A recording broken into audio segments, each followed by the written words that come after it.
ሰላም ቤተሰብ እንዴት ናችሁ? ደህና ናችሁ? እኔ እግዚአብሔር ይመስገን በጣም ደህና ነኝ። እንግዲህ ዛሬ ሁሉም መጥቷል። ነገር ግን ማለት ነው የሆነን ለመናገር ስታዩት ቪዲዮን ማለት ነው እኔ ሩታ ራሱ ከሩታ ጀምሮ የዛሬ ቪዲዮ ማለት ነው ከጋሽዬ ጀምሮ ሁሉም ማለት ነው። ነገር ግን እኔ ሩታ ይሄ ነገር ለምን አደረገች አለልም፣ ጥፋተኛ ነችም አለልም። ምክንያቱም ሴት ልጅ ወይም ደግሞ አንድ እናት ስለ ልጅ ኃላፊነት የሚሰማው እናት አቃለ ብዙ መስዋዕት ትከፍላለች። ብዙ ነገርን ይቅር ብላ አብራ ትኖራለች። እዚህ ጋር አይታረቁ አይደለም ይታረቁ። ሲጀመር ደግሞ ባይታረቁ ኖሮ ሊታረቁ አዝማሚያውስ ባይገቡ ራሱ ይገርመኝ ነበር። ምክንያቱም የሚያስተምሩት ነገር ለትውልዱ በጣም አጸያፊ ነገር ነው። ገባችሁ አይደለ? ስለዚህ ቲክቶክ ላይ እንኳን ቀይ ልብስ ለበሳችሁ ተብሎ ነው እየታሰሩ ያሉት። እንኳን ማለት እና አብርሃም የሚሰሩት ስራ አይደለም። ገባችሁ አይደለ? እና አብርሃም የሚሰሩት ስራ ከፌስቡክ እስከ ቲክቶክ እስከ ዩቲዩብ ዘመቻ ቢፈጠር በአንድ ቀን እንደሚያዙ ልንገራችሁ። በዚህ አጋጣሚ ልክ እንደነዛ ቲክቶከሮቹ ሰው ሁሉ ሆይ ሆይ እነዚህ ጥፋተኛ ላይቭ ላይ ገብተው ቢያወራ ማለት ነው አብይ አህመድ ይሰማል የሰውን ድምጽ። ገባችሁ አይደለ? እኔ እንኳን ማለት ነው ቲክቶክ ላይ እያለቀስኩኝ ወጥቼ እንደዚህ እያደረጉ ነው ምናምን ብዬ ባወራ ራሱ ድምጼ ይሰማል። ልንገራችሁ በዚህ አጋጣሚ ሶሻል ሚዲያ በጣም ሲምፕል ነው። ገባችሁ? ጥሩ ነው። እናንተ ብቻ የሆነ ማስታወቂያ የሚሆን የሆነ ነገር የእናንተን ድምጽ እንዲሰማ ከፈለጋችሁ የሆነ ነገር አድርጋችሁ ሰው ሁሉ እንዲሰማ ታደርጋላችሁ። ገባችሁ አይደለ? ስለዚህ አብርሃምና አብርሃም የሚሰሩት ስራ ትውልዱን የሚያበላሽ ነው። ምንም አይነት የሚጠቅም አይደለም። ገባችሁ አይደለ? ስለዚህ ታርቆ ቢያርፉ ይሻላል እስር ቤት ከሚማቀቁ ማለት ነው። እና ስለዚህ ስለዛሬ ቪዲዮ ልሂድና ዛሬ እንግዲህ ሩታም ራሱ የመታረቅ አዝማሚያ ላይ ነው የገባችሁ ማለት ነው ስታዩት በደንብ እና ምንድነው ውሳኔ ሰው አይደለችም ሩታ። በዚህ አጋጣሚ የውሳኔ ሰው አይደለችም። ያው እናት ናት። ለልጅ ብዙ መስዋዕት መክፈል አለባት ብዬ አስባለሁ። ስለዚህ ለልጅ ብዙ መስዋዕት ለምን አልከፈለችም፣ ለምን እንደዚህ ሆነች ምናምን አልልም። ብዙ ነገርን ይቅር ትላለች እናት። ነገር ግን እዚህ ጋር ደግሞ ስናየው ጋሽዬ ደግሞ ልጃቸውን በጣም ህፃን እያጫወቱት ነው። ገባችሁ አይደለ? አንድ ሰው ትዳር ውስጥ ሲገባ ወይም ደግሞ ትዳር ሲይዝ አይ ህፃን ነው ልጄ ትዳር መጀመሪያ ነበረ መኒ ጣፍጦ ወደ ትዳር ግባ ከሚባል ወይም ደግሞ ትዳር ገንዘብ ስለምታስገኝ ብቻ ሩታ ከተዋት ገንዘብ የለም ፌመስነት የለም ከህዝብ ይርቃል ብሎ ከማሰብ ይልቅ መጀመሪያ ልጅነት ይቀድማል። ልጅ ነህ፣ ስለዚህ ወደ ትዳር አትግባ፣ አሁን ገና ነህ ብሎ መጀመሪያ ነበረ መቆንጠጥ። አሁን ምን ያደርጋል? ልጅ ማለት ነው። ለምን የልጅቷ ህይወት ከተበላሸ በኋላ ሀብታም ካደረገች በኋላ ልጅ ከሆነ ምን ይደረግ የሚል ቃል ትሰማላችሁ በዚህ ቪዲዮ። ብቻ በቪዲዮና እያየን አስተያየት እንሰጣለን። በጣም ነው ያዘንኩት፣ ምክንያቱም እንደዚህ አልጠበቅኳቸውም ነበረ ጋሽዬን ማለት ነው። ገባችሁ አይደለ? ያው ግድ ነው እንግዲህ ቪዲዮ ላይ እስከገቡ ድረስ እንፈተፍታለን። ምንም ማድረግ አይቻልም። አንተ ልጅ ነህ እንግዲህ በዚህ ምድሜ አይደለም ልጅም ሆኖ ከእናቱ ጋር አስታርቀኝ ነበር። ወንበር አውጥቶ ምናምን እንደዚህ ወንበር ያ ጊዜ ዘመን እንዴት ሄደ? እኔ እናት አባትህም አስታርቃል እኮ ይሄ ገባኛል። ጭንቅላት ላይ የሚያቃጭለው ይሄን ነው። እግዚአብሔር ይሄ እንትን ስል ውስጤ በቃ ይሸበራል። ታውቃለህ? ወንበር ያወጣና ይደረድርና በቃ ያወያየን ነበር። ሶስታችን ምንድነው ችግራችሁ ያስታርቀን ነበር። ያን ይመጣብኛል እኔ ያንን ነገር። አንተ ደግሞ ተራህን መሆን ያሌለበት ነው አብርዬ። በቃ አሁን ይሄንን ነው እኔ የምለው። ከዚህ አልጨምርበትም። የእሷን ነገር እሰማለሁ። የእሷው ደግሞ ሰምቼ የማደርገውን ወደ ልባት ላይ ይደርሳል። በቃ ይሄንን ነው። ይህንን ነገር ነው የምንለው። አንተም ብዙ ነገር ደርሶብሃል። ስለ ሰው ስለሚወራው ነገር ምናምን እኔ ማውራት አልፈለግም እዚች ጋር። ምክንያቱም ሁሉም ሰው የራሱን ላይፍ እና የራሱ ህይወት ነው የሚኖረው። የአንተን ህይወት ማንም ሰው አይኖርልህም። ግን እኔ እንደ ወንድም እንደ ጓደኛም በለው እንደምንም የተሰማኝን ስሜት ነው እስከዛሬም እያወራሁ የነበረው። አሁንም ደግሞ የምነግርህም ነገር ማለት ነው ሁሌም ቢሆን አንድ ላይ እንድትሆኑ ነው የምፈልገው እና ከቻልክ ከራስህ ጋር ሆነ ጊዜም ሰጣችሁ ሊሆን ይችላል። ማለት ነው እኔ የሚገርማችሁ ማለት ነው ሩታ ስመጣም እንደሚል ታውቃላችሁ። ሁሉም ጋሽዬም ምንም ነገር እንደማያውቁ ኤፍሬምን ደግሞ ምንም አይነት ነገር ገባችሁ አይደለ? ከዚህ በፊት አብርሃም ምንም ነገር እንዳልሰራ ምንም ጥፋት እንደሌለበት ሩታ በምን ምክንያት የፍቺ ወረቀት እንዳመጣች ነው የሚጠይቋት። እንደ አዲስ ገባችሁ አይደለ?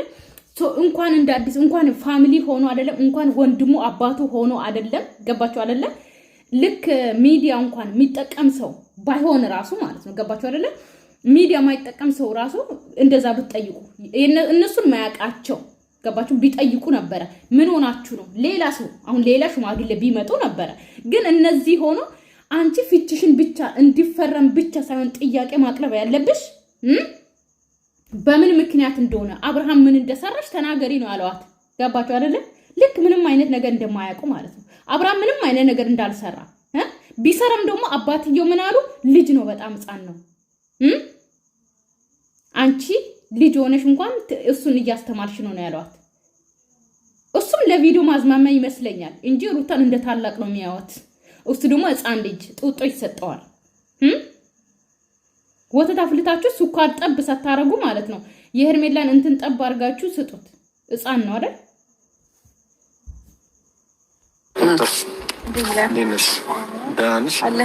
ጋሼ እንደምን አለ? ሰላም ነው? አደከምኳቸው። አንቺ እኔ ነኝ ያደከምኩሽ። እኔ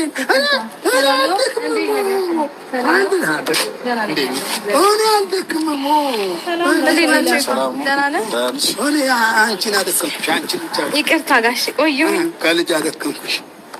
ያው የልጅነት በኋላ ደህና ነህ ጋሼ? እግዚአብሔር ይመስገን። ጤና ሰላም? አሁን የልጅነት እማትባያለ እግዚአብሔር ይመስገን። እናትነት ትልቅ ነገር ነውና ልጁ እንዴት ነው? ደህና ነው። ደህና ነው። ጎረመሰ አሰፋ እና ሩታዬ አንቺንም የጠራንሽ የአብርሃምን ፍላጎትም ሆነ እውነታውን ሁሉም ነገር የሚሰማውም ስሜት ነግሮናል እና አንቺ ጋርም ያለው ስሜት ደግሞ ማወቅ እንፈልጋለን። ምን አይነት ስሜት እንዳለ እውነታውስ ምንድን ነው የሚለው ነገር ደግሞ በስነ ስርዓት እስከዛሬ የተጨቃጨቅነው ይበቃልና ሁሉም ነገር መስማት ስለምንፈልግ ነው አንቺንም የጠራንሽ እና ለዛ ነው ሩታዬ። እሺ አይ ጥሩ ነው ይፋ ያደረጋችሁት እና ጋሺ በዚህ በድጋሚ ይቅርታ ጋሺ ማለት እያመላለስኩ በጣም ይቅርታ። መጀመሪያ የእኔ ድካም ከፈለግሽ ብዬሻለሁ። የእኔ ድካም ከፈለግሽ ድካሜን አቃይም። ምደክምበቱ አንቺ ጋር ነው ያለው፣ እናንተ ጋር ነው ያለው ምደክምበቱ ነገር። ይሄ ነገር ቅረፉልኝ በቃ። ከዛም በኋላ ቀረኝ እዛ ወረቀት ላይ ያው እንግዲህ ከዚህ በፊት አጋጣሚ ማለት ነው ሩታዬ እንዲፈረምላት ትፈልጋለች አይደል? በዚህ አጋጣሚ ስለዚህ አብርሃም እንደሚመጣ ደግሞ ተነግሯል። አንድ ላይ ለማገናኘት ነው እየመጣችው። ለምን ወረቀቱን ይዘሽ አልመጣሽም? በዚህ አጋጣሚ ሩታዬ ማለት ነው ለምን እትተሹ መጣሽ? በጣም እንደምትፈልጊው ነበረ። ትናንትም ይዘሽ መጥተሽ ነበረ። ስለዚህ ትናንትም እንዲፈረም ነበር አብርሃምን የጠራሽው። ዛሬ መጥቷል። እንግዲህ ወረቀቱን ግን አላመጣችውም። ገባችሁ? ጋሽዬም ደግሞ ምን አሉ? ወረቀቱ ሚዲያ ላይ አይፈረምም፣ እቤት ውስጥ ነው የሚፈረመው ብለዋል። ሚዲያ አይሆንም ብለዋል። ነገር ግን በዚህ አጋጣሚ ልንገራችሁ፣ ያ በሚዲያ ስለጀመራችሁ በሚዲያ ብትጨርሱ ደግሞ ደስ ይለናል። እኛም ማየት እንፈልጋለን። ገባችሁ? አሁን ቢያንስ ባይታረቁ ራሱ ድራማውን ለመቀጠል ፈርመዋል ብላችሁ ልታስቀጥሉ ነው? ከሚዲያ ውጭ ፈርመዋል አብርሃም ልትሉ እንደሞላት ተናግሬዋለሁ። ስለዚህ እዛ ወረቀት ላይ ፈርሞልኝ ነገራችንን ጉዳያችንን እንድንጨርስና በቃ እኔም የራሴን ህይወት መኖር እንድጀምር ነው። ጋሽ በጣም ግልጽ ነው። ይሄን ብቻ ነው ፈልገው ነው የቀረ ጉዳይ ነገር ባታነሽ ጥሩ ነው። የቀረ ጉዳይ ይነሳል። እሱ እኔ ያስተካክለዋለሁ አላልኩም። አምጥቼ እኔ ራሴ ሚዲያ ላይ ሳይሆን አሁን ማስፈርመው ቤት ላይ ያስፈርመዋለሁ አላልኩም። ሚዲያ እዚህ ጋር ማለት ነው አንገቱን ደፍቶ ጸጥ አንገት ደፊ አገር አጥፊ የሚባለው እኮ እውነት ነው። ለዚህ ነው አንገቱን ደፍቶ ምንም እንደማይሰራ ሳይለከስከስ የመጣ ሩታ በጣም በድላዋለች፣ በጣም አጥፍተዋለች።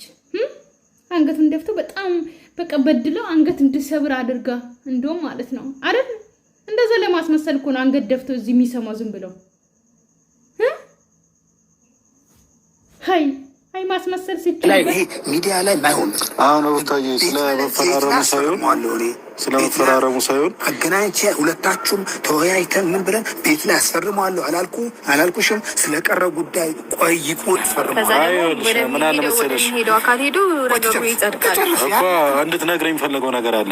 ለዛ ነው እየነገረችኝ አይደለም። እኔ የምፈልገው ነገር እየነገረችኝ አይደለም። ምክንያቱም አብርሽ ብዙ ነገር ነው ያወራል። የተሰማውን ስሜትና ለምን እያደረገ ያለው ነገር ሁሉም ነገር ስለነገረን ነው።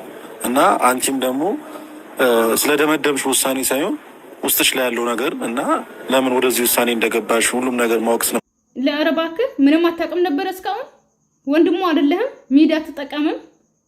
አብርሃም ምንም እያደረገ እንደነበረ ምንም አታውቅም፣ ምንም አታውቅም። እንደ አዲስ ነው። ከየት ነው የመጣው? እባክህ ውሳኔ ለምን እንደወስድ የምትወስድ ውሳኔ ምክንያቱም እስከዛሬ የተጨቃጨቅ ነው ይበቃል። ለጭቅጭቅ አይደለም የጠራሁሽ። እውነታውን እና ያለው ነገር በቃ ውስጥሽ ላይ ያለው ነገር እንድትነግሪኝ ነው። ኤፋ ስለ ውሳኔ የገባችበት ነገር ፕሮሰሱ ብዙ ነው ጋሽዬ። ማለት እኔ በአንድ ወደ እንደዚህ አይነት ውስጥ ስነግራችሁ ሴት ልጅ ትዳሯን ማፍረስ አትፈልግም ብዙ ጊዜ። ምክንያቱም ምን አለ ከትዳር በኋላ ማለት ምንም የለም አትፈልግም። ግን ደግሞ አስገዳጅ ነገር ሲኖርባት ወይም ደግሞ የምታየው ነገር ካላስደሰታት የራሷን ሕይወት ለማስቀጠል ስትል ለልጇም ለቀሪውም ነገሯም ለቤተሰቧ መኖር ካለባት መሆን ካለበት ይሆናል። ገባ? ወደ እንደዚህ አይነት ውሳኔ ውስጥ የገባሁት እኔ በአንዴ አይደለም ዘልዬ አይደለም እንደዚህ አይነት ውሳኔ ለመወሰን የተገለያለሁ እለያያለሁ ማለት ቁርጡን ገርሻው እግዚአብሔር ምስክር ነው። ቁርጡን እለያያለሁ ማለት እኔ በቆም እየሄድኩ ውሸት ነው። አታስቢውም። ለምን መሰለሽ የአንቺ ችግር ለመቅረፍ ሮጣለሁ እየሮጥኩ ለምን እርሱ ይደክማሉ ጋሽዬ ማለት ነው። በዚህ አጋጣሚ ልንገሮት መሮጥ ራሱ እኮ አያስፈልገውትም። ይኸው አጠገቦት አለ ልጁ። ገባችሁ አይደለ? እዚህ ጋር አንተ ጥፋተኛ ነህ፣ እንደዚህ እያደረክ ነው፣ እኔ እያየሁ ነው፣ በሚስት ላይ እየማገጥክ ነው፣ የሌለ ነገር እያደረክ ነው፣ ከሴት ጋር ራሱ እንደዚህ መሆን የለብህም ብሎ ጋሽዬ ለምንድን ነው አፋቸውን አውጥተው ማይናገሩት? ልጁን ለምንድን ነው አጠገቡ ላይ ልጅ ነው ሕፃን ነው የሚሉት? እንደዛ ከሆነ እኮ ለሩታም እኮ አለ። ሩታ እኮ ቤተሰቦችን ሚዲያ ላይ አላስገባም ወይም ደግሞ በዚህ ስራ ውስጥ አላስገባም ራሴ እበቃለሁ ስላለች ነው እንጂ እኮ ለሷም እኮ እንደዚህ ቆሞ ልጅ ሲጀመር ሁሉም እናውቃለን። ልጅ ለእናቱ ለአባቱ እውነት ነው ሕፃን ነው፣ አርጅቶ ራሱ ሕፃን ነው። ስለዚህ ለሩታም እኮ እንደዚህ የሚከራከሩ ቤተሰብ እኮ አሏት። በዚህ አጋጣሚ ልንገራችሁ ካላወቃችሁ ብዬ ነው። እሷ ፍቅርን ብላ ነው እንጂ ቤተሰቦቿን አዋርዳ አብርሃም ጋር ሄደችው ገንዘብን ብላ አይደለም። ግን ገንዘብን እንደ ለገንዘብ ብሎ እሷን እንደወሰዳት ግን እሷ አታውቅም ነበር። በዚህ አጋጣሚ ማለት ነው እዚህ አጠገባቸው እያሉ እየሮጥኩ ነው ጋሽዬ መሮጥ አያስፈልጎትም። አጠገቦት እያለ ምንም ነገር እኮ አልተናገሩትም፣ ምንም ነገር አላሉትም፣ አልተቆጡትም። አብርዬ እያሉ እያቆላመጡት ይኸው ሳይናገር መሄድ እፈልጋለሁ ብሎ ነው የሄደው። ምንም ነገር ሳይናገሩ እኔን ታስታርቅ ነበረ እኮ ምናምን በቃ ሌላ ነገር ምንም አላሉ። እንደዚህ ነው እንደ ሽምግልና እሱ ሳይሆኑ የችግሩ ባለቤት ነው እንጂ ችግሩን መቅረፍ ያለበት ካልገባውስ ይሁት እዚህ ጋር ካልገባው ማለት ምን አይነት ጥያቄ ነው? መተው ነው ትዳር። አልፈልግሽም ከዚህ በኋላ እኔ ሴት አልጠገብኩም፣ የሴት ቂጥ በደንብ አልጠገብኩም፣ ሴቶችን በደንብ ልጥገብ፣ ከዛ በኋላ ነው ትዳር የሚይዘው። ያው 3 ሴት ጨርሶ አይደለ ወደ ሩታ 4ኛ ሴት ሄደው አይደለ? ስለዚህ 4ኛ ሴት አልጠገበም። 10ኛ 20 ሴት ነው መጥገብ የሚፈልገው ማለት ነው። ገባችሁ አይደለ? የ20 ሴቶችን ቂጥ መሮጥ ይፈልጋል። ስለዚህ ካልገባው ትዳር ምን እንደሆነ ካልገባው ልጅ ከሆነ የተዋት ሩታ አለቀ። ሰላማን ይስጣት። ምን አይነት ጥያቄ ነው? አባቶ ነው የባለቤቱ ጉዳይ ነው። ይሄንን ጉዳይ መፍታት አለበት ብዬ ለባለቤቱ አባት ነኝ እንደዚህ አይነት ጥያቄ ሳቀርብ ካልገባውስ ጉዳዩ ልጅ ነው የትዳር ነገር ካልገባውስ ብሎ ለኔ ከመለሱልኝ አስባችሁታል? በጣም ይገርማል። እግዚአብሔር ካልገባው ሕፃንነት ወስዶ ልጅነት ካልጨረሰስ አሳድጉት። ጋሽዬ ወስዶ አሳድጉት። ቤቶ ውስጥ ወስዶ አሳድጉ። በጣም ሕፃን ነው ጋሽዬ፣ ይበቃውታል አይደል? ስለዚህ አብርሃም ሕፃን ነው፣ ልጅ ነው። ልጅነት ካልገባው ሕፃን ነው፣ ትዳር አይገባው፣ ምን አይገባውም። ስለዚህ ያሳድጉ፣ ልጅነቱን ይጨርስ። ከዛ በኋላ ያ ትዳርም አልፈለገም የራሱ ጉዳይ። ግን ልጅቷን አያሳብዳት። ለገንዘብ ብሎ 2 ዓመት ያስለቅሳት ይበቃል። ህይወቷን ትኖር ይፍታት በቃ። ሩታ እኮ ምንም አላለችም። ለዚህ እኮ ነው እኔ ባለፈው ጋሽዬ የሚያወሩትን አያውቁም፣ ጋሽዬ ራሱ ሳያውቁ ነው ትወና ውስጥ የሚያስገቡት ያልኩት እኮ ለዚህ ነው። እንጂ ጋሽዬ እኮ በደንብ ቢዘጋጁ ራሱ እንደዚህ አይነት ቃላቶችን አያወሩን ነበር። ልንገራችሁ በዚህ አጋጣሚ ጋሽዬን ከድራማ አስወጡ የሚያወሩት ቃላቶች ራሱ አያውቁም ያልኩት ለዚህ ነው። እንደዚህ አይነት ቃል ከሽምግልና ከአባትም ከማንም አይጠበቅም። እንደዚህ አይባልም። ታረጋለሽ እሺ። ታዲያ ጋሽ ማለት ይሄ ልጅነት አይደለም። አንቺ እኮ ነገር እያስተማርሽ ነው። ትክክለኛ ነው። እውነቴን እኮ ህፃን ልጅ ነሽ። ስለ ትዳር ትምህርት እያስተማርሽ ነው። እግዚአብሔር አምላክ ይባርክሽ። ሁለታችሁ ናችሁ ወደምትተዋወቁት በደንብ ብዙ ጊዜ ደጋግሞ ጋሽዬ ህፃን ነው የ4 ዓመት ልጅ እኮ በደንብ ያስተዳድራል። ወንድ ልጅ ለመብሰል ይቆያል ስንል ሴቶች ምን ነው አበዙ። በዚህ ልክ እኮ አይደለም። ወንድ ልጅ ለመብሰል ማገዶ ይፈጃል ስንል እኮ በዚህ ልክ አይደለም። አሉ በጣም በሳል ወንዶች በ23 ዓመቱ በ20 ዓመቱ ትዳር ይዘው የሚኖሩ ለጥለጥ አድርጎ የሚያኖሩ ትዳራቸውን አሉ። በጣም ብዙ አሉ። ይሄ ጺማውቶ አርጅቷል እኮ ይሄ ህፃን ነው ይላሉ። በደንብ ትተዋወቃላችሁ እና ያለው ነገር ደግሞ በደንብ ሁለታችሁ ታወሩ እና እኛ አይደል የግድ እኮ ሰው አንድ በት ሲናገር መጠበቅ የለበትም ማለት ለኛ ተረጋጋም እንዴ ናስ ተረጋጋ። ቤት ነው ቤት ነው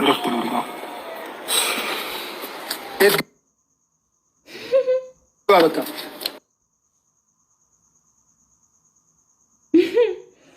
አይ ቤት ነኝ ስምስም እንደሚያለቅስ ሰው ፊቱን ጠረገና ማለት ነው። ቤት ነኝ ከዛ ቤት ጠብቀኝ አሉ ጋሽዬ። አንድ መልስ አልሰጡትም። በስነ ስርዓት አልተቆጡትም። እሱም ልክ የተጎዳ ሩታ የጎዳችው ይመስል አንገቱን ደፍቶ ከዛ መጨረሻ ላይ እንደማልቀስ ሆነና ማለት ነው ቤት ሊድ በቃ ብሎ ሄደ።